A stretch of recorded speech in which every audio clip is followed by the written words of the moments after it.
നമസ്കാരം, കേരള ന്യൂസിലേക്ക് സ്വാഗതം. ഞാൻ പത്മകുമാർ. എന്നോടൊപ്പം ഉള്ളത് പ്രശസ്തമായ ഒരു കലാകാരനാണ്. കുറച്ച് നാളായിട്ട് സോഷ്യൽ മീഡിയയിൽ ഈയിടെയായിട്ട് ഒരു 6-ാം തീയതിക്ക് ശേഷം വൈറലായിരിക്കുന്ന ഒരു താരമാണ്. ദാരികൻ്റെ ശിരസ് കൊയ്തൊരു ഘോരരൂപിണി അംബികെ എന്ന് തുടങ്ങുന്ന ഫേമസ് ആയിട്ടൊരു പാട്ടുണ്ട്. ആ പാട്ടിൻ്റെ വേദിയിൽ അദ്ദേഹത്തിന് ആ എഴുത്തുകാരൻ ഉണ്ടാവുക, അദ്ദേഹത്തെ ആ സമയത്ത് കൂട്ടുകാർ വിളിച്ച് ആ വേദിയിലേക്ക് കൊണ്ടുപോയി അദ്ദേഹത്തെ കൊണ്ട് തന്നെ ആ പാട്ട് പാടിക്കുകയും ചെയ്ത ഒരു കഥ നമ്മൾ കണ്ടുകൊണ്ടിരിക്കുകയാണ്. അത് വൈറലായിക്കൊണ്ടിരിക്കുകയാണ്. ആ കലാകാരനാണ് നമ്മളോടൊപ്പം.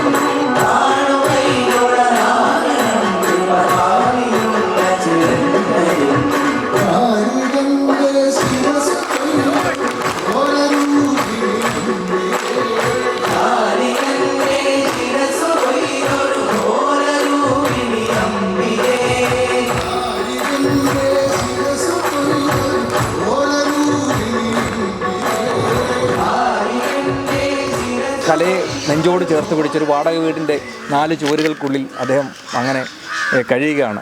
ഈ കലയെ അത്രയും സ്നേഹിച്ചതുകൊണ്ട് ജീവിതത്തിൽ ഒത്തിരി മുന്നോട്ട് പോകാൻ കഴിയാതെ അദ്ദേഹം പലപ്പോഴും തളർന്നിട്ടുണ്ട് എന്ന് ഞാനറിയാം. അപ്പോൾ ഈ വിഷയങ്ങളെക്കുറിച്ചാണ് നമ്മൾ അദ്ദേഹത്തോട് ചോദിക്കുന്നത്. അപ്പോൾ നമ്മുടെ കലാകാരൻ്റെ പേര് ബാബു നാരായണൻ എന്നാണ്. നമസ്കാരം. നമസ്കാരം ബാബു നാരായണൻ. ഞങ്ങൾ ഈ ഇത് പാട്ടിൻ്റെ നിങ്ങളെ ആ വേദിയിൽ വെച്ച് നിങ്ങളെ കൊണ്ടുപോയി നിങ്ങളവിടെ വെച്ച വേദിയിൽ പാടുന്നത് കാണുന്നതാണ്. അതാണ് ഞങ്ങളെ ഇവിടെ എത്തിച്ചിരിക്കുന്നത്. ശരിയായിട്ടും അന്ന് ഈ 20 വർഷം മുമ്പ് എഴുതിയൊരു പാട്ട്, 20 വർഷം കുറച്ച് ആൾക്കാരിൽ മാത്രം, അല്ലെങ്കിൽ ഈ നിങ്ങളുടെ ഈ നാട്ടിൻപുറത്ത് മാത്രം ഇത് ഒരുങ്ങി നിൽക്കുകയായിരുന്നു. പക്ഷേ അതിനെ ഒരു വൈറലാക്കി മാറ്റിയ നന്ദഗോപൻസിന് നമ്മൾ ആദ്യം ഒരു നമസ്കാരം പറയുകയാണ്. അവരെ ആദരിച്ചുകൊണ്ടാണ് നമ്മൾ തുടങ്ങുന്നത്.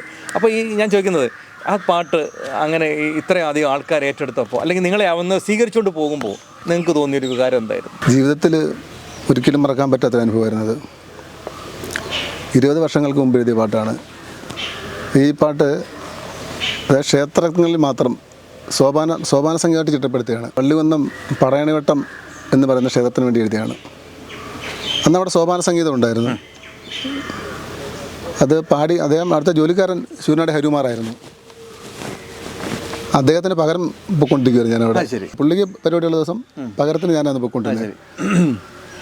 അങ്ങനെ അവിടെ ആദ്യത്തെ വർഷം ഉത്സവം, ഈ 2005 ഉത്സവത്തിന് ഒരു മനോജ് സാറ് വള്ളികുന്നം, അദ്ദേഹം ഈ പനച്ചൂരാനെ കൊണ്ടും, അതായത് ഇവർ സിനിമയിൽ വരുന്നതിന് മുമ്പ് പനച്ചൂരാനെ കൊണ്ട് പാട്ട് എഴുതിക്കുകയും മധുബാലകൃഷ്ണൻ സിനിമയിൽ വരുന്നുണ്ട് അദ്ദേഹത്തെ കൊണ്ട് പാട്ട് പാടിക്കുകയും ഒക്കെ ചെയ്തൊരു മനുഷ്യനാണ്. അപ്പോൾ ഞങ്ങൾ ചെന്നപ്പം അവിടുത്തെ ഒരു പാട്ട് ചെയ്യുന്നുണ്ട്. അപ്പോൾ നമ്മൾ എഴുത്തുകാരനാണെന്നോ അങ്ങനെയൊന്നും അവർക്കറിയത്തില്ല. നമ്മൾ ചെറുതായിട്ടൊക്കെ എഴുതി, അങ്ങനെ എഴുതി ശീലമില്ല, ഒന്നും പുറലോകം കണ്ടിട്ടില്ല. അങ്ങനെ അവിടുത്തെ വർക്കിനകത്തിൽ അന്ന് ട്രാക്ക് പൈസ കൂടുതലായതുകൊണ്ട് ഇത് ചില പാട്ടിൻ്റെയൊക്കെ ഭക്തിഗാനത്തിന് ട്രാക്ക് എടുത്തിട്ട് പാടി വെക്കുമായിരുന്നു. അങ്ങനെ ട്രെൻഡ് ഉണ്ടായിരുന്നു. വേറൊരു പാട്ടിൻ്റെ അടുത്ത് അന്ന് ആ ഒരു ട്രെൻഡ് ആയിരുന്നു. അച്ഛനും മോളും ഒക്കെ പാടുന്ന അങ്ങനെ കുറേ പാട്ട് ഇറങ്ങിയല്ലേ, അതുപോലെ ട്രെൻഡായിരുന്നു. അപ്പോൾ അതിനകത്ത് ആർക്കും വേണ്ടാത്തൊരു കൈരാളി രവിമാഷിൻ്റെയും പിന്നെ ബിജു അനന്തകൃഷ്ണൻ്റെ ആയിരുന്നു സംഗീതം. അപ്പോൾ എല്ലാവർക്കും എഴുതി വന്നപ്പോൾ അതിനകത്ത് എഴുതാൻ പറ്റാത്തൊരു ടൂണകത്ത് കിടന്ന് അതിങ്ങനെ തരര താരര താരരേ താരരേ നല്ല ടൂണാണ്. പക്ഷേ അത് അന്നവിടെ ശ്രീമോഹൻ എന്ന് പറയുന്നത് അവിടുത്തെ ഒരു തിരുമേനി ഉണ്ട്, രാജീവ് തിരുമേനി. ഇവർ രണ്ടും എഴുതിയത്. അപ്പോൾ അവർക്ക് അതിനകത്ത് നേരത്തെ ഉള്ള വരി അങ്ങോട്ട് ഇഷ്ടപ്പെട്ടില്ല. അപ്പോൾ അവർക്കത് എഴുതാൻ വയ്യാതായി. അപ്പോൾ ഞാൻ തിരുമേനിയോട് ചോദിച്ചു, തിരുമേനി ഞാൻ എഴുതിക്കോട്ടെ ഇതിന്. അങ്ങനെ അപ്പോൾ ഞാൻ തിരുമേനിയോട് ചോദിച്ചു, തിരുമേനി ഞാൻ എഴുതിക്കോട്ടെ ആദ്യം. അയ്യോ ഞാൻ ഈ വരി എഴുതിക്കോട്ടെ തിരുമേനിയോട് ചോദിച്ചു. അങ്ങനെ ഞാനിതിന് വരി എഴുതി. ആ CD-യിലെ ഫസ്റ്റ് പാട്ടായിട്ട് മാറിയത്. അല്ല, ആ പാട്ടല്ല, കഥ. ആ പാട്ട് പടയണിയാടിയുറഞ്ഞൊരു രാവിൽ പരിചൊടു ചൂട്ടിൻ പ്രഭയുമൊടുക്കി വടിവൊടു തിരുവുടലങ്ങു തെളിഞ്ഞു പടയണി വെട്ടത്തുടയോരേ ജയ എന്നൊരു സാധനമായിരുന്നു. നല്ല പാട്ടാണല്ലോ. പക്ഷെ അത് അവിടുത്തെ ആ പടയണി വെട്ടത്തെ കഥ, ആ കഥ നമ്മൾ എന്ത് കൊണ്ടുവന്നപ്പോൾ പാട്ടിൻ്റെ രൂപം മൊത്തം ആ പാട്ട് ഒന്നാമത്തെ പാട്ടായി. അപ്പം അന്ന് അവിടുത്തെ മേൽശാന്തി എന്ന് പറയുന്നത് പാവുമ്പ. അപ്പോൾ പെട്ടെന്ന് അങ്ങനെ ദൈവം ഒരു വരികൾ തോന്നിപ്പിച്ചു, പെട്ടെന്ന് തോന്നിപ്പിച്ചു. അപ്പോൾ അത് ആ CD-ക്കകത്ത് ഒന്നാമത്തെ പാട്ടാണ്. അങ്ങനെ അല്ല, നമ്മളങ്ങനത്തെ പാട്ടാണ് നമ്മൾ നിയോഗിച്ചിട്ടില്ല. ഇല്ല, ഞാനില്ല, ദൈവമാണ് നിയോഗിച്ചത്. ഞാൻ ചിത്രത്തിലില്ല. അപ്പോൾ ആ ടൂണ് കൊള്ളത്തിൽ അവരെ മാറ്റി വെച്ചിരുന്നത്. അപ്പം ഞാൻ അങ്ങോട്ട് ചോദിച്ച് മേടിച്ച് എഴുതിയതാണ്. അന്നേരം അവിടുത്തെ മേൽശാന്തി പവിത്രമംഗലത്ത് നാരായണ നമ്പൂതിരി, അദ്ദേഹം ഈ മനോജ് സാറിനോട് പറയും, സാറേ ഹരി നന്നായിട്ട് പാടും. എൻ്റെ ഗുരുനാഥൻ, ഹരി നന്നായിട്ട് പാടും എന്നോട് പറയാം. അന്നത്തെ മേൽശാന്തി ഈ പവിത്രമംഗലത്ത് നാരായണ നമ്പൂതിരിയായിരുന്നു. അദ്ദേഹം പാവമ്പ അദ്ദേഹത്തിന് സ്വദേശമേ. അദ്ദേഹം ഈ മനോജ് സാറിനോട് പറഞ്ഞു, മനോജ് സാറേ ഈ ഹരികുമാർ ഇപ്പോൾ സോപാനം പാടുന്ന അദ്ദേഹം വളരെ മനോഹരമായിട്ട് നമുക്കൊരു പാട്ട് ചെയ്താലോ, എൻ്റെ ആശാൻ്റെ മകനാണ്, അതും എനിക്ക് ഗുരുസ്ഥാനീയം തന്നെ. അപ്പം മനു സാർ നോക്കാം. അങ്ങനെ ഒറ്റ രാത്രി കൊണ്ട് തല പൊഞ്ഞ് ആ അമ്പലത്തിലിരുന്ന് നടയിലിരുന്ന് എഴുതിയ പാട്ടാണ് ദാരികൻ്റെ ശിരസ് കൊയ്തത്. അമ്മ കണ്ടോണ്ടിരുന്നത് അവിടെ നിന്ന് മുമ്പിൽ നിന്ന് എഴുതിയ എഴുതി പിറ്റേ രാവിലെ റെക്കോർഡിങ്. ഞാൻ ആദ്യമായിട്ട് സ്റ്റുഡിയോ ആണെന്ന് അന്നാ, പിന്നെ സ്റ്റുഡിയോ ഇറങ്ങിയിട്ടില്ല ഇതുവരെ. പിന്നെ സ്റ്റുഡിയോ നമ്മുടെ ജീവിതം സ്റ്റുഡിയോയിൽ തിളക്കപ്പെട്ട് റെക്കോർഡിങ്, എഴുത്ത്, സംഗീതം, പിന്നെ ഷൂട്ടിങ്, അങ്ങനെ ഇങ്ങനെ കഴിഞ്ഞു പോകും. അങ്ങനെ ഇരിക്കുമ്പോഴാണ് ഈ പാട്ടിൻ്റെ ചരിത്രം അതാണല്ലോ. അതുകൊണ്ട് കുറേ ആൾക്കാർ ഇങ്ങനെ സോപാനത്ത് മാത്രം ഇതിങ്ങനെ പാടി അങ്ങ് ലോകം മൊത്തം പോയി. ശൂന്യയുടെ ഹരിമാർ അന്ന് പാടി റെക്കോർഡ് ചെയ്തു. അപ്പം അന്ന് ഈ സോപാനത്തിൽ അങ്ങനെ വലുതായിട്ട് പാട്ടുകൾ പാടാനില്ല. ഈ പരമ്പരാഗതമുള്ള പാട്ട് പഠിച്ചുകൊണ്ടാൽ ഭയങ്കര പ്രയാസമാണ്. അതുകൊണ്ട് ആൾക്കാർക്ക് എളുപ്പ വഴി. അതുപോലെ ഇതിന് ഒരു പ്രത്യേക ഭംഗിയുണ്ട് ഈ പാട്ട്. അതായത് നമുക്ക് ഈ ഗുരുതിയുള്ള ദിവസങ്ങളിൽ ഉച്ചപൂജയ്ക്ക് അങ്ങനെ പ്രധാന വഴിപാടുകൾ, അതായത് ഈ നമ്മുടെ ഇതുണ്ടല്ലോ, നമ്മുടെ തോറ്റംപാട്ട് അന്ന് കൊന്നുതോറ്റ് പാട്ടെന്നൊക്കെ പറഞ്ഞൊരു സമ്പ്രദായമുണ്ട്. അന്നൊക്കെ ഇത് പാടുമ്പോഴത്തേക്കും ആൾക്കാർ ഭയങ്കരമായിട്ട് ഭദ്രകാലയുടെ ഒരു വേറെ രൂപമല്ലേ വർണ്ണിക്കുന്നത്. അപ്പം അങ്ങനെ ആ പാട്ട് അങ്ങനെ അതായത് ഈ പിന്നെ നമ്മുടെ സോപാനത്ത് മാത്രം നിന്ന് പോയൊരു പാട്ട് ഈ നന്ദഗോവിന്ദം ആരുടെ പോലും എടുത്തില്ല, അവരെടുത്ത് പാടി ഇതങ്ങ് വൈറലായി. അവരെ എന്നോട് പറഞ്ഞ് അവർ ഹൃദയത്തോട് ചേർത്ത് പിടിക്കുന്ന പാട്ടെന്നാണ് പറഞ്ഞത്. അതായത് അവരുടെ മൂന്നാമത്തെ പാട്ട് ഇതാ, ഇവിടെ പോലെ ഒരു പാടത്തുള്ളൂ. നന്ദഗോവിന്ദം പാടി പാട്ടങ്ങ് വൈറലായി. അപ്പോഴത്തേക്ക് ഈ ജനങ്ങൾ, പല ഭജൻസുകാർ, കുഞ്ഞുങ്ങൾ ഇതെല്ലാം പാടിയിടാൻ തുടങ്ങി. അപ്പോൾ ഇതിൻ്റെ എല്ലാം അടിക്കാൻ എൻ്റെ 2 കൂട്ടുകാർ, ഒന്നൊരു മനോജ് തിരുമേനി, അദ്ദേഹം നെയ്റോബിയിലെ കെനിയയിലെ അവിടെ ജോലി, പിന്നൊന്ന് ഗൾഫിലുള്ള ഒരു എഴുത്തുകാരൻ അനീഷ് ഗോപിനാഥൻ. ഇവർ രണ്ടും പ്രധാന പരിപാടി എന്ന് പറയുന്നത് എവിടെ ആര് ഈ ദാരികൻ്റെ പാട്ടിയിടുന്നത് അതിനടിക്ക് കൊണ്ടുവന്നിട്ട് ഇത് എഴുതിയ ആളിനെ അറിയാവോ, ഇത് പാടിയ ആളിനെ അറിയാവോ, നമ്മളാർക്കും അറിയാം. അല്ല, അപ്പുറത്തേക്ക് ഈ വള്ളികുന്ന് 2 പേരുണ്ട്. അപ്പോൾ അവരവിടെ നിന്ന് എഴുതി വള്ളികുന്ന് പടയോട്ട ക്ഷേത്രത്തിലെ പാട്ടാണ്. പക്ഷെ അന്ന് സോഷ്യൽ മീഡിയ ഇല്ലാത്തതുകൊണ്ട് നമുക്കൊന്നും പുറലോകം അറിയിക്കാനും പറ്റിയില്ല. പിന്നെ നമുക്ക് ഈ പറഞ്ഞ ആൾക്കാർ വിശ്വസിക്കത്തില്ല. നമ്മളെഴുതി ഇപ്പം പറഞ്ഞാൽ വിശ്വസിക്കുക, അങ്ങനെ ഒരു അവസ്ഥയിലായിപ്പോയി ഞങ്ങൾ. അങ്ങനെയാണിത്. അല്ല, കുറേ ആൾക്കാർ പുതുത് ഏറ്റെടുക്കാനൊക്കെ വന്ന് അറിയാത്തവർ. കുറേ ആൾക്കാർ വിചാരിച്ചിരിക്കുന്ന ഇത് പിന്നെ എന്തുവാ ട്രഡീഷണൽ പറഞ്ഞിരിക്കും ഈ സാധനം, അങ്ങനെ ഇരിക്കുമോ. അങ്ങനെ ചോദിച്ച് അവസാനം ഈ നെയ്റോബിയിൽ ഈ പരിപാടിക്ക് വന്നപ്പോഴത്തേക്ക് ഈ മനോജ് തിരുമേനി നമ്പർ ഇവർക്ക് കൊടുത്ത്, ശ്രീലാലിന് കൊടുത്തു. അവർ പിന്നെ അങ്ങ് വിട്ടുപോയി. എന്നെ അറിയത്തില്ല, വിളിച്ചു തന്നു. പിന്നെ അവർ ആ തിരക്കിനകത്ത് അവരങ്ങ് വിട്ടുപോയി. പിന്നെ അങ്ങനെ ഇരിക്കുകയാണ് നമ്മുടെ അമ്പലപ്പുഴ വിജയകുമാർ ഇതുപോലെ അവിടെ അമ്പലപ്പുഴ പരിപാടി നടത്തിയപ്പം എൻ്റെ നമ്പർ കൊടുത്തു. അങ്ങനെ അവരെന്നെ വിളിച്ചു. അറിഞ്ഞില്ലായിരുന്നു ഞങ്ങളെ അതേ മെസ്സേജ് തന്നെ ഞങ്ങളുടെ ഹൃദയത്തോട് ചേർത്ത പാട്ട്. അതിൻ്റെ സൃഷ്ടാവിനെ കണ്ടെത്തിയതിൽ ഞങ്ങൾ വളരെ സന്തോഷമുണ്ട്. ഭാവിച്ചേട്ടാ, ഞങ്ങളിതുപോലെ മാന്നാർ ഞങ്ങളുടെ ഈ ഭജൻ കണക്ട് അവർ നേരിട്ട് നടത്തുന്ന പരിപാടിയാണ്, VIP കൊണ്ട് മാത്രമേ ഉള്ളൂ. അപ്പം അന്ന് ഭാവിച്ചേട്ടൻ വിശിഷ്ടാധികാരിക്കണം, വരണം എന്ന് പറഞ്ഞു. ഞങ്ങൾ തീർച്ചയായിട്ടും വരാം, ഞങ്ങൾ 2 കൂടെ വരാം, ഞാനും അദ്ദേഹം പാടിയാളും കൂടെ വരാമെന്ന് പറഞ്ഞു. പിന്നെ ഞാൻ പറഞ്ഞത് ഞങ്ങളുടെ നാട്ടിലുണ്ട് ഈ പരിപാടി, ചുനക്കര എൻ്റെ വീടിനടുത്താണ്, ഞാൻ വരാൻ നോക്കാമെന്ന് പറഞ്ഞു. അത്രേ പറഞ്ഞുള്ളൂ. പക്ഷെ എന്നാലും എനിക്ക് ഇതൊന്ന് കാണണമെന്ന് വിചാരിച്ചു. അങ്ങനെ ഞാനും എൻ്റെ കൂട്ടുകാരൻ അനുവും കൂടിയാണ് ഈ ചുനക്കരയിൽ പോകുന്നത്. ഞങ്ങൾ സീറ്റ് മൊത്തം നിറഞ്ഞ് ഞങ്ങൾ പുറകിലായി പോയി. ഇന്ന് കേൾക്കാമെന്ന് വിചാരിച്ചു.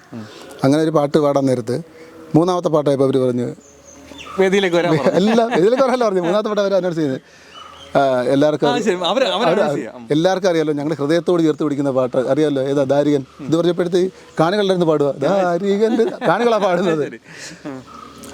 അപ്പം ഇതിന് പ്രത്യേകതയുണ്ട്. ഞങ്ങളെ വൈകി അറിഞ്ഞ് 20 വർഷത്തിന് മുമ്പ് എഴുതിയ പാട്ടായത്. ഈ കലാകാരൻ ഇവിടെ അല്ല അവർ പറയുന്ന കേട്ടോ.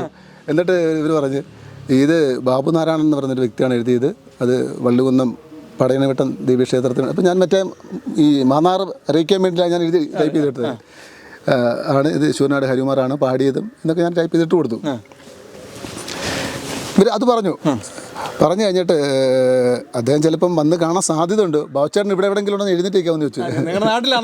അതെ, ഉണ്ടെങ്കിലും ഒന്ന് എഴുന്നേറ്റ് കൈവെക്കാൻ പറഞ്ഞു. അപ്പം എനിക്ക് എഴുന്നേക്കാൻ മടി. കൂട്ടുകാരൻ എന്നെ ഇവിടെ വന്നവർ എന്നെ തള്ളി, അനു എന്ന് പറഞ്ഞാൽ എന്നെ പൊക്കി, അവൻ്റെ വെള്ളം വെച്ചിട്ട് കൈ അടിച്ചിട്ട് എന്നെ പൊക്കി. എനിക്ക് പോകാതെ തരവില്ലതായി. അപ്പോഴത്തേക്ക് അവർ പാടി തുടങ്ങി. ഞാൻ എഴുന്നേറ്റ് നിന്നപ്പോഴത്തേക്ക് പിന്നെ ഞാനങ്ങ് ഇരുന്നു. ആൾക്കാരെല്ലാം നോക്കി അവിടെ ഇരുന്നു. അവർ അപ്പോഴത്തേക്ക് ദാരികൻ്റെ പാടി തുടങ്ങി. അപ്പോഴത്തേക്ക് പിന്നെ നവീന് പിന്നെ അവരോട് നടത്തിപ്പേരോട് പറഞ്ഞ് അദ്ദേഹത്തെ വിളിച്ചുകൊണ്ട് വരാം. ഇതൊന്നും ഞാൻ കാണുന്നില്ല. ഞാനിങ്ങനെ കൊണ്ട് അപ്പുറത്ത് ഞാൻ അവിടെ നിന്നുകൊണ്ട് ഇങ്ങനെ വിളിക്കുന്നത്. പക്ഷേ അവരെ എൻ്റെ എൻട്രി ഈ പാട്ട് സമയത്ത് ഞാൻ വേറെ ലോകത്തായിരുന്നു. എൻ്റെ ബാക്ക്ഗ്രൗണ്ട് എന്ന് പറഞ്ഞാൽ ഞാനെഴുതി പാട്ട് അവരിങ്ങനെ വെച്ച് അലക്കുമല്ലയോ, ആൾക്കാർ അടിച്ചു പാടുന്നു. അവിടെ ചെന്ന് കയറി ഞാൻ സ്റ്റേജിലോട്ട് കയറിയിട്ട് തൊഴുതു, ജനങ്ങളെ തൊഴുതു. ആദ്യമായിട്ട് അംഗീകരിക്കുന്നില്ലയോ. അപ്പം നവീൻ പറഞ്ഞേ, നമുക്ക് കിട്ടുന്ന ആദ്യത്തെ അംഗീകാരമാണ് നമ്മുടെ 20 വർഷങ്ങൾ. നവീൻ പറഞ്ഞേ ചേട്ടാ ഒരു പാടാനോ എനിക്ക്, ഞാനിത് ഈ മാന്നാർത്തേക്ക് കരുതി വെച്ചിരുന്നത്, അന്ന് ചെയ്യാൻ വേണ്ടി കരുതി വെച്ച സാധനങ്ങളാണ്. തന്നു, ടൈമിങ് കറക്റ്റ് ആയിരുന്നു. മൈക്ക് അന്നേരം തന്നെ കൈ വാങ്ങിച്ചു. അവൻ വാങ്ങിച്ചിട്ട് ആ കറക്റ്റ് ടൈമിങ് നമ്മൾ പാടിയെന്നുള്ളത്. അതാണ് അവിടെ അത്ര ഇതായത്. അവർക്ക് ഭയങ്കര ഇഷ്ടമായി. ഈ തെക്കുമുറിക്കാർ നമ്മളെ പ്രവാസി കൂട്ടായ്മ ഏറ്റെടുത്ത് അവരൊരു കരുതലായിരുന്നു തന്നെ ഞാൻ പോരുന്നിടം വരെ. അതൊരു വലിയ അനുഭവം. കാരണം അത് ഒരു ഈ പാട്ടിന് എഴുതുന്നതിൻ്റെ ഒരു സാഹചര്യം എന്ന് പറയുമ്പോൾ തന്നെ നമുക്കറിയാം, ഈ ഒരു പാട്ടിന് നിയോഗിക്കപ്പെട്ട ആളല്ല, പക്ഷെ ദൈവി നിയോഗിച്ചു, നീ എൻ്റെ പാട്ട് എഴുതുക എന്ന് പറഞ്ഞിട്ട് വരികൾ കൊടുത്ത് അദ്ദേഹത്തെ കൊണ്ട് പുള്ളി എഴുതിച്ചു. അതിനുശേഷം അത് അങ്ങനെ പറന്നു. ഇപ്പോൾ അത് പറന്ന് കേരളത്തിലെ എല്ലാ ജനങ്ങൾക്കും ഭക്തർക്ക് എല്ലാവർക്കും അറിയാവുന്നൊരു പാട്ടായി മാറി. ഇപ്പോൾ ആ കലാകാരനെ മലയാളികൾക്കല്ല, കേരളം മാത്രമല്ലോ, ലോകത്തുള്ള എല്ലാ മലയാളികൾക്കും അറിയാവുന്നൊരു പാട്ടായി മാറി. അപ്പോൾ ആ കലാകാരന് അവിചാരിതമായി കിട്ടിയ ഒരു അവസരം, ഒരു വലിയ അംഗീകാരമായി. അത് ഒന്നും അറിയാതെ പോയി ആ സ്റ്റേജിൽ നിൽക്കുന്നു, അവർ മൈക്ക് കൊടുക്കുന്നു, പാടുന്നു, പോരുന്നു. പിന്നാണ് പുള്ളിക്ക് ബോധം വീണത്. അതല്ലേ സത്യം. ശരിയായിട്ട് വേറെ ലോകത്തായിരുന്നു. ആ പാട്ട് എനിക്കിരുന്ന് പാടുമോ?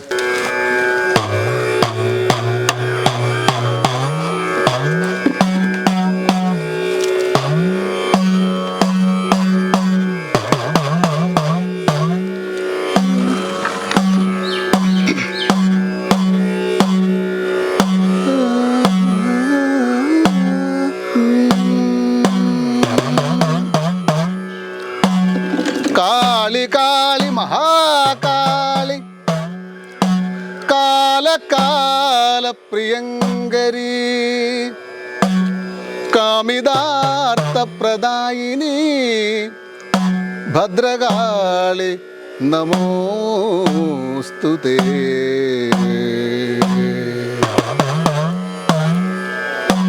ദാരികന്റെ ശിരസു കൊയ്തൊരു ഘോരരൂപിണി അംബികേ, ദാരികന്റെ ശിരസു കൊയ്തൊരു ഘോരരൂപിണി അംബികേ, കാരിരുൾ സമമായ നിന്തിരുവാർമുടി ചുരുൾ കൈതൊഴാം. ദാരികന്റെ ശിരസു കൊയ്തൊരു ഘോരരൂപിണി അംബികേ, കാരിരുൾ സമമായ നിന്തിരുവാർമുടി ചുരുൾ കൈതൊഴാം. ഇങ്ങനെ ദാരികന്റെ ശിരസ് എന്ന ഒരു പാട്ട് എല്ലാവരും കേട്ടിട്ടുണ്ട്. ഇനിയും പിന്നെ സോപാന സംഗീതത്തിൽ ഒതുങ്ങി നിൽക്കുന്ന 70-ൽ പരം കീർത്തനങ്ങൾ എൻ്റെ കേട്ടിട്ടുണ്ട്. ഇന്ന് കേരളത്തിലെ പ്രശസ്തരായ സോപാന സംഗീതത്തിൽ പാടുന്ന 70-ൽ പരം കീർത്തനങ്ങൾ എൻ്റെ ഉണ്ട്. 70-ൽ പരം മൊത്തം എത്ര കീർത്തനം എഴുതിയിട്ടുണ്ടാവും? മൊത്തം കീർത്തനം ഞാൻ ഈ സോപാന സംഗീതത്തിൽ ഒരു 70 കൂടുതൽ എഴുതിയിട്ടുണ്ട്. ഇപ്പം പിന്നെ അല്ല, എഴുത്താണെങ്കിൽ ഒരു 1500 മുകളിലുണ്ട് ഞാൻ എഴുതിയിരിക്കുന്ന കവിതകളും പാട്ടും. 1500-ലധികം ഗാനങ്ങൾ എഴുതിയ ഒരാളാണ്. അത് നമ്മൾ അദ്ദേഹത്തിൻ്റെ ജീവിതത്തിലേക്ക് പോകുമ്പോൾ ചിലപ്പോൾ നമുക്ക് കണ്ണീര് വരും. കാരണം ഞാൻ അന്വേഷിക്കുമ്പോൾ മനസ്സിലാകുകയാണ്. കാരണം ഇദ്ദേഹത്തിന് ഒത്തിരി ഈ കലയ്ക്ക് വേണ്ടി കലയെ സ്നേഹിച്ച് അങ്ങനെ പുള്ളിയുടെ ജീവിതം എങ്ങനെയായി എന്നുള്ളതും ഒക്കെ നമ്മൾ അറിയേണ്ടതുണ്ട്. കാരണം നമ്മൾ ഈ പാട്ട് ആസ്വദിക്കാറുണ്ട്, കൈയടിക്കാറുണ്ട്, നമ്മൾ ചിരിക്കാറുണ്ട്, ഭക്തി ഉള്ളിലേക്ക് വരാറുണ്ട്. പക്ഷേ ഈ ഒരു കലാകാരനെ കൂടെ നമ്മൾ അറിയേണ്ടതുണ്ട് എന്നുള്ളതാണ് ഞങ്ങൾ ഇവിടെ വന്നിരിക്കുന്നതിൻ്റെ ഉദ്ദേശം. ഞാൻ ചോദിക്കുന്നത്, ഈ കലയെ സ്നേഹിച്ച് മുന്നോട്ട് പോകുമ്പോൾ ജീവിതത്തിൽ നേരിട്ട പ്രതിസന്ധികൾ എന്തൊക്കെയാണ്? കളിയാക്കിയവരില്ലേ? അവർ എന്താണ് ഇതിനെക്കുറിച്ച്? ഈ കലയെ സ്നേഹിച്ചപ്പം എന്തൊക്കെ ചിലപ്പോൾ എപ്പോഴെങ്കിലും തോന്നിയോ ഇത് വേണ്ടായിരുന്നു, വേറെ വഴി പിടിച്ചു പോയിരുന്നെങ്കിൽ എൻ്റെ കുഞ്ഞുങ്ങൾക്ക് കുറച്ചുകൂടെ നല്ല ജീവിതം കൊടുക്കാമായിരുന്നു തോന്നിയിട്ടില്ല? അതൊക്കെ ഒത്തിരി പലപ്പോഴും തോന്നുന്നുണ്ട്. അത് നമ്മുടെ കണ്ണ് നടക്കുന്ന ചോദിച്ചു കഴിഞ്ഞാൽ വൈഫിൻ്റെ സ്വർണ്ണം പോലും ആയാലും ഇതിന് പറ്റി കൊണ്ടു കളഞ്ഞതാണ്. പറയുക ഈ കലയ്ക്ക് വേണ്ടി, എഴുത്തിന് വേണ്ടി, പാട്ടിന് വേണ്ടി കൊണ്ടു കളഞ്ഞത്. കുറേ ചിലവർ നമ്മുടെ വർക്ക് വിളിച്ച് പറയും നമുക്ക് ഇത് ചെയ്യണമെന്ന് പറഞ്ഞിട്ട് ഇവർ അവസാനം കാലം മാറിക്കളയും. നമ്മൾ അന്നേരത്തേക്കെല്ലാം നമ്മൾ പിന്നെ സ്റ്റുഡിയോയിലൊക്കെ ചെയ്ത് പാട്ടുകാർ വന്ന് നമ്മൾ പൈസ കൊടുക്കേണ്ടത് അവർ വല്ലാത്ത അവസ്ഥ പിന്നെ പലപ്പോഴും നേരിട്ടിട്ടുണ്ട്. അങ്ങനെ കുറേ പൈസ പോയിട്ടുണ്ട്, വീട്ടിൽ പറയാൻ പറ്റത്തല്ല. പിന്നെ തുടക്കം നമ്മുടെ ഈ തുടക്കം തന്നെ ഈ എന്തുവാ നിരുത്സാഹപ്പെടുത്തുന്നതായിരുന്നു. പക്ഷെ അത് അന്നൊരു വാശിയായിരുന്നു. അതായത് നമ്മുടെ ഈ പണ്ട് പറയത്തില്ല, ഒരു ഫോട്ടോ എടുക്കാൻ 10 രൂപ ഇല്ലാതെ സ്കൂളിൽ പോയിരുന്നത്, അങ്ങനെയൊക്കെയുള്ള ഞാൻ പോയിരുന്നിട്ടുള്ള അങ്ങനെ ഫോട്ടോയ്ക്ക് 10 രൂപ നമ്മുടെ കയ്യിൽ ഇല്ലാത്തതുകൊണ്ട് ആ ഫോട്ടോയ്ക്ക് നമ്മളില്ല. നമ്മളില്ല. എൻ്റെ ഇന്ന് നമ്മുടെ ഫ്രണ്ട്സിനോട് ആ തല ആ കുട്ടികളുടെ കൂട്ടത്തിൽ ബാബുനാരായണൻ 10ാം ക്ലാസ്സിലെ ഫോട്ടോയ്ക്ക് ഞാനില്ല. അത് കഴിഞ്ഞ് 10ാം ക്ലാസ് കഴിഞ്ഞപ്പോഴും ഞാൻ എൻ്റെ അമ്പലം കളരിവാതിക്കലിന് അവിടുത്തെ ഞാനൊരു 3 കീർത്തന പുസ്തകങ്ങൾ എഴുതും. 3 പുസ്തകങ്ങൾ എഴുതുന്നുണ്ട് 10 പാട്ട് വീതം വെച്ച്. അതിപ്പോൾ എൻ്റെ 16ാമത്തെ വയസ്സിൽ ഫസ്റ്റ് പുസ്തകം പ്രകാശനം ചെയ്തത് നമ്മുടെ പ്രസിദ്ധനായ സംഗീതജ്ഞൻ ആനടി പ്രസാദ് സാറായിരുന്നു. അപ്പോൾ അന്ന് ഞാൻ അതിനകത്ത് വെച്ചിരുന്നത് ശൂരനാട് ബാബുദാനാണെന്നായിരുന്നു എൻ്റെ പേര് വെച്ചിരുന്നത്. പക്ഷെ അന്ന് അവിടുത്തെ അദ്ദേഹം മൺമറഞ്ഞു പോയതുകൊണ്ട് ഞാൻ അദ്ദേഹത്തിൻ്റെ പേര് പറയുന്നില്ല. അദ്ദേഹം പറഞ്ഞത് അവനെ ശൂരനാട് നിന്നൊക്കെ എന്താ യോഗ്യതയെന്ന്. അന്ന് ഈ നാടിൻ്റെ പേര് കലാകാരന്മാർ അങ്ങനെ വലിയ വലിയ ആൾക്കാരൊക്കെ അത് അതിനെ ശരിക്കും സ്ട്രൈക്ക് ചെയ്ത്. അപ്പോൾ എനിക്ക് ശൂരനാട് അവിടെ ശൂരനാടിനെ നമ്മൾ സ്നേഹിക്കാൻ പാടില്ല. അത് ആ സ്നേഹിക്കാനുള്ള അർഹത നമുക്കില്ല. അതൊരു അപ്പം ഞാൻ ചെങ്ങന്നൂരാണെന്ന് ചെങ്ങന്നൂരിൻ്റെ വിവിധ ഭാഗങ്ങളിൽ താമസിക്കുന്ന ആൾക്കാരെല്ലാം ചെങ്ങന്നൂർക്കാരെന്നേ പറയത്തുള്ളൂ. അന്ന് ഈ കലാകാരന്മാർ മാത്രമേ സ്ഥലത്തിൻ്റെ പേര് വാല്യൂ വെക്കത്തുള്ളായിരുന്നു. അതപ്പോൾ നമുക്കന്ന് ഈ പേര് മാറ്റി ആ ശൂരനാടെന്ന് പോയി ഞാൻ വെട്ടിക്കളഞ്ഞു. എൻ്റെ എവിടെ നോക്കിയോ എവിടെ ഞാൻ ആൽബം ആയാലും എന്തിനകത്തായാലും ബാബുനാടൻ മാത്രമേ പേരുള്ളൂ. എല്ലാം എൻ്റെ വീട്ടുപേര് വെക്കും. അപ്പോൾ അതുകൊണ്ട് ഇപ്പം നാട്ടുകാർ പറഞ്ഞു അവൻ എൻ്റെ നാട്ടുകാരൻ എന്നാ നാട്ടുകാർ പറഞ്ഞു തിരിച്ചു പറഞ്ഞു തുടങ്ങി. ശൂരനാടാണ് നിങ്ങൾക്ക് സ്വീകരണം കിട്ടിയത്. തിരിച്ച് ചുനക്കര അല്ല നാട്ടുകാർ തിരിച്ചു പറഞ്ഞു ഇപ്പോൾ അവൻ എൻ്റെ നാട്ടുകാരനാണ്. ശരി. എന്നാൽ ആ ശൂരനാടിനോട് അടുത്തുള്ള സ്ഥലത്താണ് നിങ്ങൾക്ക് ജനങ്ങൾ കഴിച്ച് നമ്മുടെ നാട്ടുകാരും ഉണ്ടായിരുന്നു. ഇപ്പം പോസ്റ്റ് മൊത്തം എൻ്റെ നാട്ടുകാർ എൻ്റെ അഭിമാനം എൻ്റെ നാടിൻ്റെ ശൂരനാടിൻ്റെ അഭിമാനം എല്ലാവരും വെക്കുന്നത്. ശരി. അത് കേൾക്കുമ്പോൾ സന്തോഷമല്ലേ? അതിൽ പിന്നെ ഇതുപോലെ തന്നെ വേറെ ഇൻസിഡൻറ്റ്. അപ്പോൾ എനിക്ക് പറയാം നമ്മൾ ഈ വളരണമെങ്കിൽ ഒരു കലാകാരൻ വരണമെങ്കിൽ ഈ പ്രതിസന്ധികൾ വേണം. ഇല്ല വളരാൻ പറ്റത്തില്ല. പൊക്കിട്ടപ്പം പോകത്തില്ല. അനുഭവത്തിൽ നമ്മൾ ഈ പായൽ കൂടെ തെറ്റി ചവിട്ടി കയറിപ്പോയാൽ പിടികൂടാതിരിക്കുന്നത് തോന്നത്തില്ല. ചുമ്മാ തള്ളി കയറ്റിയിട്ട് നമ്മൾ കയറത്തില്ല. അടുത്ത അനുഭവം അതിനെക്കാട്ട് രസമാണ്. ഞാൻ സംഗീതം പഠിച്ച് 10ാം ക്ലാസ് എനിക്ക് സംഗീതം പഠിക്കണം വലിയ ആഗ്രഹമായിരുന്നു. അങ്ങനെ ഈ ചാരുമൂടിൽ എൻ്റെ സ്കൂളിൽ പഠിപ്പിച്ച ഒരു ഭാർഗവൻ സാറുണ്ടായിരുന്നു. അദ്ദേഹം സ്ഥാപനം തുടങ്ങി പാർത്ഥ സാർ എന്ന് പറഞ്ഞു. ഞാൻ അവിടെ പഠിക്കാൻ പോയി. അവിടുത്തെ പ്രധാന അധ്യാപകൻ ശൂരനാട് എൻ മധുവാണ്. അപ്പോൾ അവിടെ അദ്ദേഹത്തിൻ്റെ അടുത്താണ് ഞാൻ ദക്ഷിണ വെച്ച് പഠിച്ചു തുടങ്ങിയത്. ശൂരനാട് എൻ മധുവിൻ്റെ അടുത്ത്. എന്നിട്ട് പിന്നെ മൃദംഗം പഠിപ്പിക്കുന്ന ഇലഞ്ഞിമൽ സുശീലൻ സാറ് അദ്ദേഹത്തിൻ്റെ ശിക്ഷണത്തിൽ പിന്നെ തിരുവമ്മണ്ടൂർ തുളസീധരൻ എന്ന് അദ്ദേഹത്തിൻ്റെ കീഴിൽ പഠിച്ചു. സാറിൻ്റെ വീട്ടിൽ പോയി പഠിച്ചു. മൃദംഗത്തിലൊക്കെ ഞാൻ കച്ചേരി വായിച്ചിട്ടുള്ളതാണ്. അങ്ങനെ മൃദംഗം ഘടം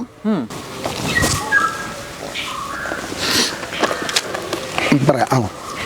അങ്ങനെ ഞാൻ ആനയടി സത്യം എന്ന് പറഞ്ഞ് പിന്നെ അവിടെ കുറേ പഠിത്തം നിർത്തി. നമുക്ക് സാമ്പത്തികമാണല്ലോ എല്ലാത്തിനും. പഠിത്തം നിർത്തി. ഞാൻ പ്രീഡിഗ്രിയായി പഠിച്ചു കേട്ടോ. പ്രീഡിഗ്രി തോറ്റുപോയാളോ വേറെ കാര്യം. പഠിത്തം നിർത്തി ആനടി സത്യം സാറിൻ്റെ അടുത്ത് പോയി. ഞാൻ പിന്നെ വീണ്ടും മൃദംഗം കണ്ടിന്യൂ ചെയ്തിട്ടാണ് പിന്നെ കച്ചേരിക്ക് വായിക്കാൻ തുടങ്ങിയത്. അങ്ങനെ പേര് ഞാൻ അതിൻ്റെ പേര് പറയുന്നില്ല. അവിടെ പ്രസിദ്ധ അമ്പലത്തിൽ നവരാത്രി കച്ചേരിക്ക് വായിക്കാൻ പോയിരുന്നു. നമുക്കന്ന് ലുക്കില്ല, എന്നും ലുക്കില്ല. പോയിരിക്കുമ്പോഴേ കച്ചേരിക്ക് വായിക്കുക. അന്ന് ഞാൻ നല്ലപോലെ ക്ഷണിച്ചിട്ടാണ് കടം വായിക്കുക. എന്നിട്ട് ഞാൻ ഉണ്ണാൻ പോയി. അന്ന് ആദ്യമായിട്ട് നടത്തുമായതുകൊണ്ട് അവിടെ കാണാൻ വരുന്നവർക്ക് കഞ്ഞിയും പരിപാടിക്കാർക്ക് ഊണുമാണ്. അപ്പോൾ അതിനകത്തുള്ളവർക്ക് അറിയത്തില്ല. ഉണ്ണാൻ പോയിരുന്നപ്പോൾ എന്നോട് പറഞ്ഞ് എഴുന്നേറ്റ് വെക്കൂ, ഇത് അപ്പുറത്ത് കഞ്ഞിയുണ്ട്, വേണം പോയി കുടിച്ചോളാം പറഞ്ഞ്. അദ്ദേഹത്തിന് അറിയത്തില്ലായിരിക്കും ഞാൻ പ്രോഗ്രാമുള്ളതെന്ന്. പക്ഷേ എനിക്ക് അന്നേരം ഈ പറഞ്ഞ പോലെ ഈ ഫീലാണ് വളരാൻ. നമുക്ക് ഇവർ വളരാൻ വേണ്ടിയുള്ള തരുമോ നമ്മളെ ഒരു പ്രോത്സാഹനമായിട്ടാണ് ഞാൻ ഇതെല്ലാം കാണുന്നത്. പക്ഷേ കണ്ണീര് വന്നു. കണ്ണീര് വരില്ല, അത് അവിടെ നമ്മുടെ വാശിയവൻ്റെ. പക്ഷേ അതേ വേദിയിൽ വർഷങ്ങൾക്ക് ശേഷം ഒരു പരിപാടി ഉദ്ഘാടനം ഞാനായിരുന്നു. അവിടെ പറഞ്ഞോ ഈ സംഭവം? ഇല്ല, പറഞ്ഞില്ല. അവിടെ പറഞ്ഞു നമ്മൾ പറയണ്ടേ. ദൈവത്തിൻ്റെ ഒരു നമ്മളെ കൊണ്ടുപോകുന്ന വഴികളാണത്. പക്ഷെ ജനങ്ങളുടെ കൊണ്ട് കൊടുക്കേണ്ടതായിരുന്നു. അത് ഏതെങ്കിലുമായിരുന്നു. അത് പറയുന്നില്ല. അല്ല, അതിപ്പം അത് ഈ അമ്പലത്തിലെയോ അല്ലെങ്കിൽ അമ്പലത്തിൻ്റെ വിശ്വാസികളുടെയോ ഒന്നും കുഴപ്പമല്ല, ഒരു വ്യക്തിയുടെ കുഴപ്പമാണ്. അല്ല, അദ്ദേഹത്തിന് അറിയാൻ പറ്റില്ല. അതൊരു വ്യക്തിയുടെ കുഴപ്പമല്ലേ. അത് അതുകൊണ്ട് ആ അമ്പലത്തിനെ പറയാതിരിക്കുന്ന കാര്യമില്ല. അത് ഏതമ്പലത്തിലായിരുന്നു അങ്ങനെ അത് കട്ട് ചെയ്ത് അങ്ങനെ മാറ്റത്തൊന്നുമില്ല. ഇല്ല. അത് നമ്മുടെ ആനടി അമ്പലത്തിൽ ആദ്യത്തെ വർഷത്തെ നിങ്ങളുടെ സ്വന്തം സ്ഥലത്ത്. ശരി. നിങ്ങളുടെ പിന്നെ ജാതി ഇതിന് പ്രശ്നമായിട്ടുണ്ടോ നിങ്ങൾ? ഇല്ല, എനിക്ക് ഈ ഒരു അനുഭവം വന്നിട്ടില്ല. അല്ലാതെ എന്താ എല്ലാവരും എന്താ പറയുക, നമ്മുടെ കഴിവുണ്ടായിരിക്കാം എന്ന് എനിക്ക് തോന്നുന്നു.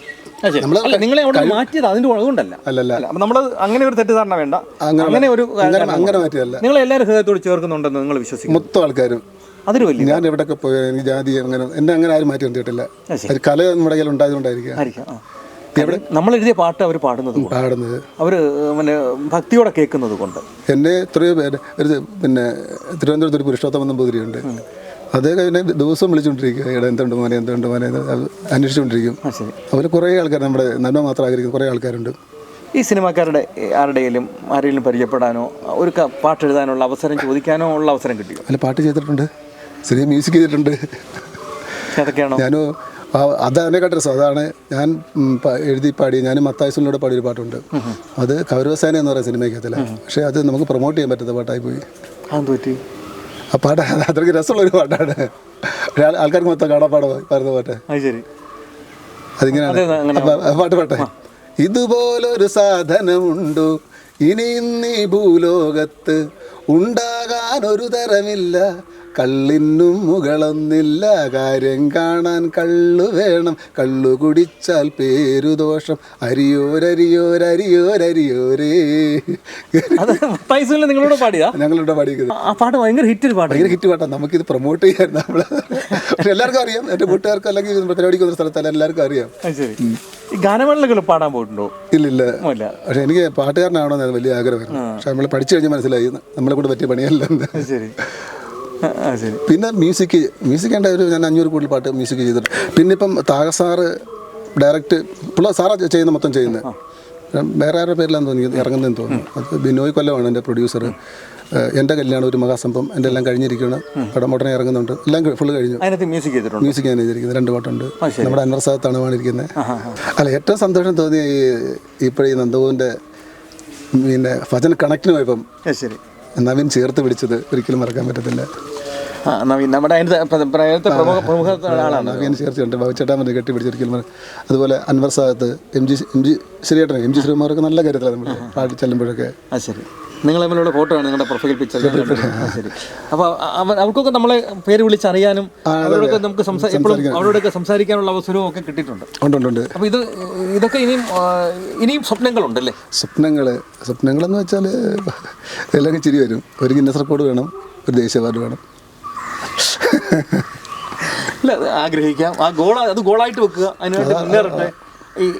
ഇപ്പോൾ ഒരാൾക്കാരുടെ പ്രാർത്ഥന കൂടെ ഉണ്ടല്ലോ. കുറേ ഈ നന്ദഗോവിന്ദം ഭജൻസ് പാടുന്നിടത്ത് ഭക്തരാണ് വരുന്നത്. ആ ഭക്തരുടെ ഒരു പ്രാർത്ഥന, അവരുടെ സപ്പോർട്ട്, അത് നിങ്ങൾക്ക് തീർച്ചയായിട്ടും ഗുണകരമാകും എന്നാണ് ഞാൻ വിശ്വസിക്കുന്നത്. അപ്പോൾ അത് അങ്ങനെ ആവട്ടെ എന്ന് ഞങ്ങൾ പറയുകയാണ്. അത് ബാബുനാരായണൻ പിന്നെ ഒരു വലിയ കഥയുണ്ട്. അത് പറയാം. അത് ഞാൻ 10ാം ക്ലാസ് കഴിഞ്ഞു, പ്രീ ഡിഗ്രി കഴിഞ്ഞ് തോറ്റ് ചമ്പി തുന്നമ്പാടി വീട്ടിൽ. പിന്നെ എൻ്റെ ജോലി പെയിൻറ്റിങ്. ഇപ്പോഴെല്ലാവരും അങ്ങനെ നമുക്ക് ഒരു പണിയാരത്തിൽ പെയിൻറ്റിങ്ങിന് പോവുക. അങ്ങനെ നമുക്ക് പാട്ട് കിട്ടിയില്ല, പെയിൻറ്റിങ്ങിന് പോകാം.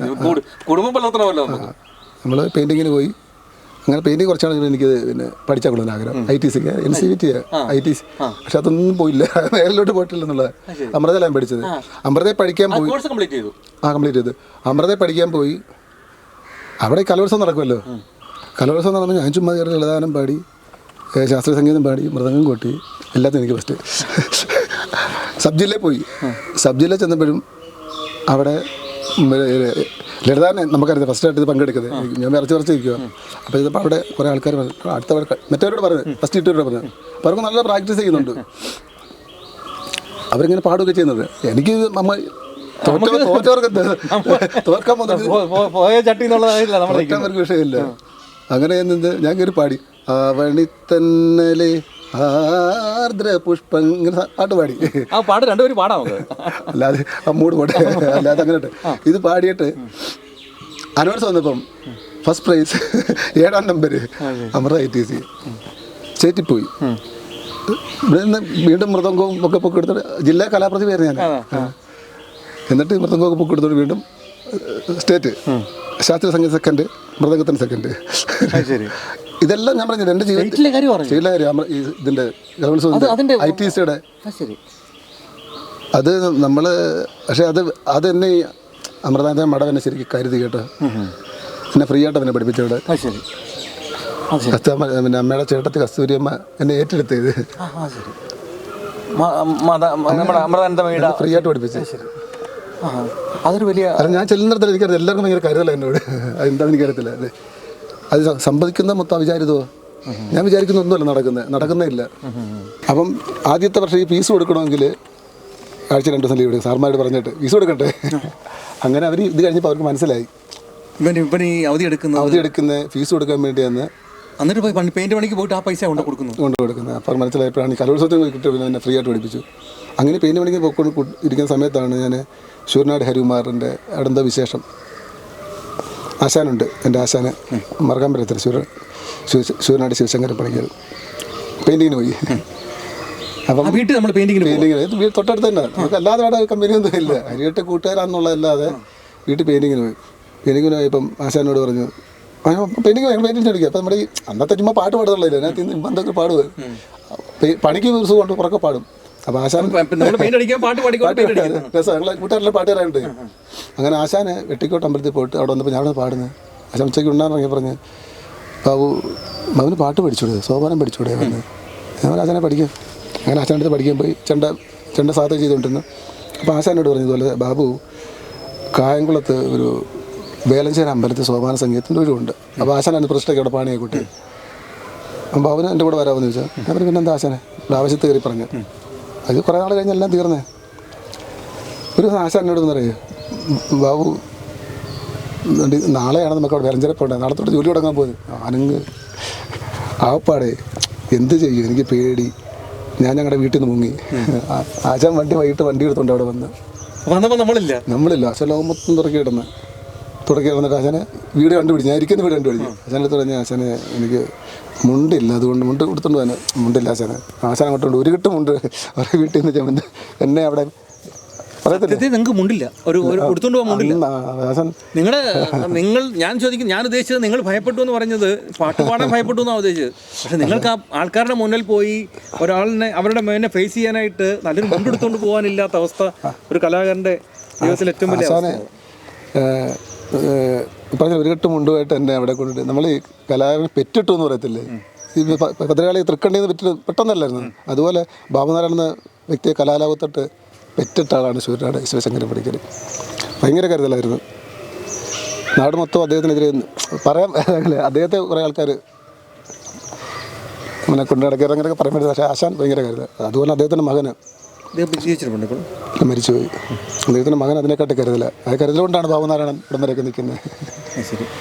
ആ ഒരു ധൈര്യം അവരൊക്കെ ഉണ്ടെന്നുള്ള. അതുപോലെ ശിവരാട് പിന്നെ കുമരഞ്ച രാജേഷ് കുമാർ അവരൊക്കെ നമ്മൾ ചേർത്ത് പിടിക്കുന്നത്. അങ്ങനെ എൻ്റെ കൂട്ടുകാരെല്ലാം എന്ത് വിഷയം വന്നാലും സാമ്പത്തികമായിട്ട് അവർക്ക് സഹായിക്കാൻ പറ്റാവുള്ളൂ. അവർക്കെല്ലാം ഏത് പ്രതിസന്ധി വന്നാലും എല്ലാവരും എപ്പോഴും വിളിച്ചു ചോദിക്കും.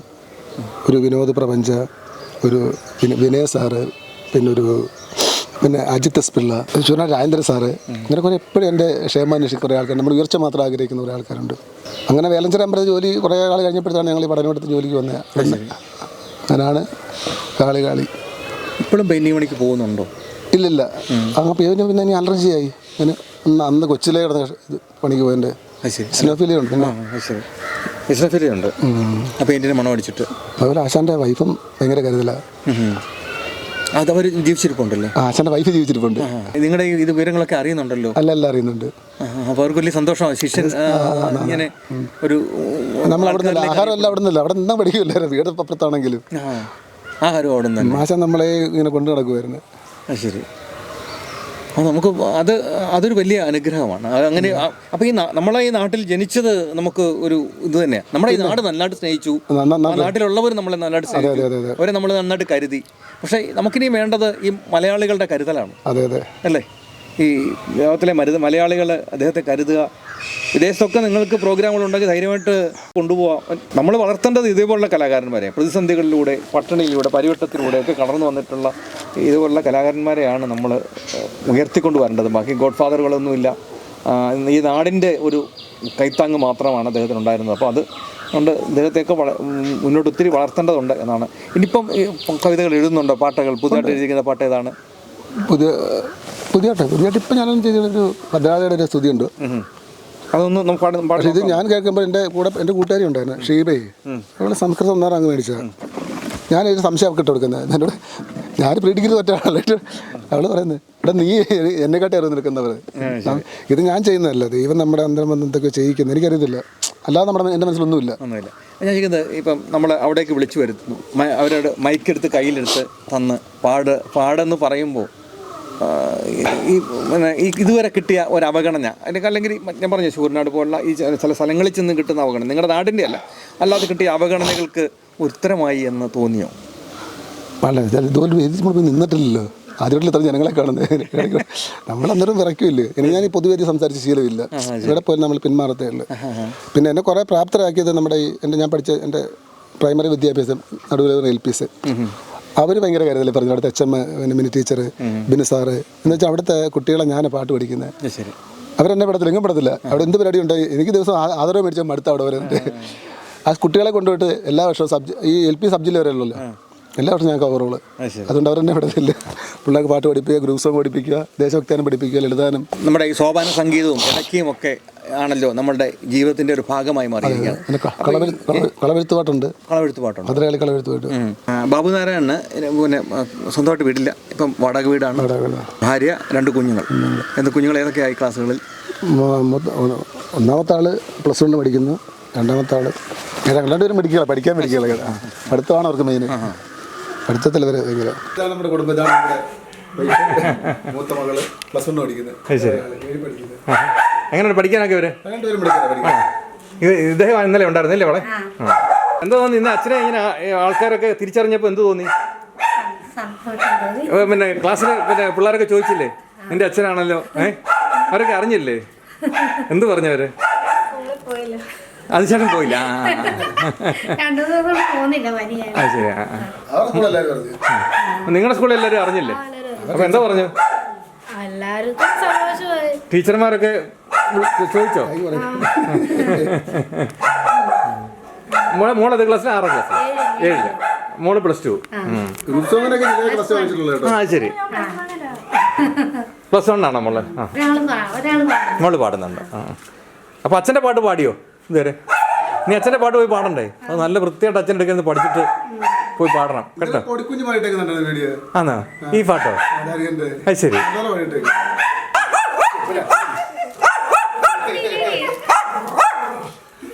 ഇവന്റെ പേരെന്തോ? അപ്പം ഇവരെ ഇവിടം വരെ എത്തിക്കാനായിട്ട് പെട്ട ഒരു സ്ട്രഗിള്, അതിനെക്കുറിച്ച് ഒന്ന് പറയാമോ? ഒരു സൈഡിൽ സംഗീതം നിൽക്കുകയാണ്, ഒരു സൈഡിൽ ഫാമിലി നിൽക്കുകയാണ്. നിങ്ങൾ നിങ്ങൾ കുറേ പണം സംഗീതത്തിന് വേണ്ടി വിനിയോഗിച്ചു. അതൊക്കെ കുടുംബത്തിന് അന്നം കഴിക്കേണ്ടതായിരുന്നു. അപ്പോൾ അവിടെ അതിനിടയ്ക്ക് നിങ്ങൾ വല്ലാതെ നേറിയിട്ടുണ്ട്. ആ നീറ്റിലൊന്ന് പറയണം. അത് പുറത്ത് പറയാൻ പറ്റത്തില്ല. എന്തെങ്കിലും വാങ്ങിക്കണമെന്നൊക്കെ പറയും. ആ സമയത്ത് അന്നൊക്കെ വീട്ടിലേക്ക് വാങ്ങിക്കണം, നമ്മുടെ പൈസ ഇല്ല. കുഞ്ഞുങ്ങൾക്ക് ട്യൂഷൻ ഫീസ് കൊടുക്കുക, പുസ്തകം വാങ്ങിക്കുക, അങ്ങനെയൊക്കെ സമയത്തൊക്കെ അന്ന് ട്യൂഷൻ ഫീസിൻ്റെ സമയത്തൊക്കെ ബുദ്ധിമുട്ടുണ്ട്. അങ്ങനെ നമുക്ക് എടുക്കാൻ പറ്റാത്ത അവസ്ഥ വരും.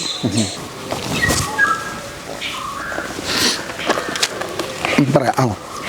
കണ്ണൻ പറയുമായിരുന്നു അണ്ണന് വേറെ പണിയില്ലെന്ന് ചോദിക്കണം. ഇങ്ങനെ വർക്കുന്ന കണ്ണൻ്റെ സ്റ്റുഡിയോയിൽ അല്ല ഇങ്ങനെ ഈ ഇതിനു വേണ്ടി കൊണ്ടുവന്ന ജീവിതം കളയുന്നതാണ്. ഇത്ര വലിയ ആരെങ്ങനെ ഹെൽപ്പ് ചെയ്യാൻ പോലെ എന്ന് കണ്ണൻ എപ്പോഴും പറയും. ശരി. ജീവിതത്തിൽ അങ്ങനെ പിന്നെ നമ്മളെ സ്നേഹിച്ചാണ് പറയുന്നത്.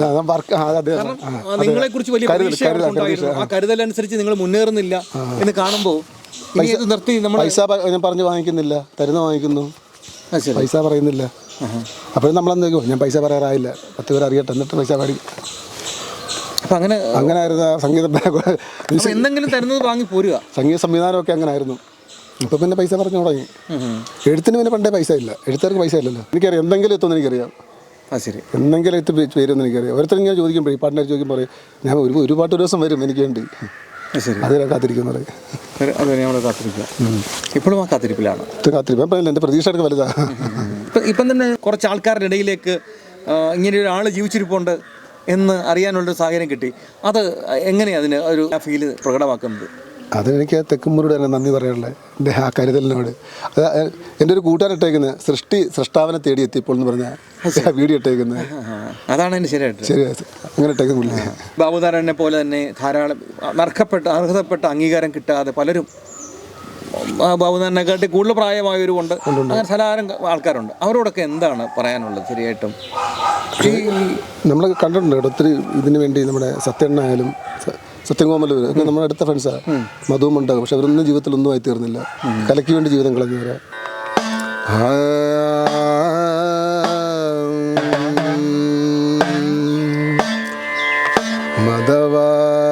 മതവാരണമായി ഹരനാണ്ടു ചെമ്മേ മലമാതുവതിൻ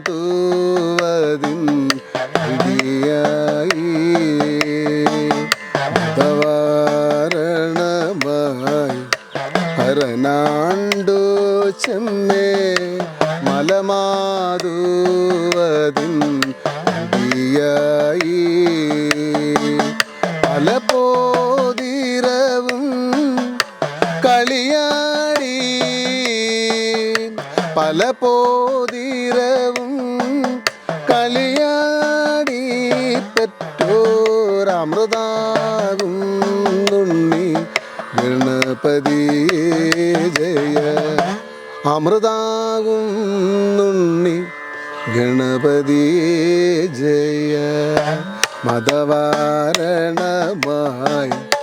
ഹരനാണ്ടു ചെമ്മേ മലമാതുവതിൻ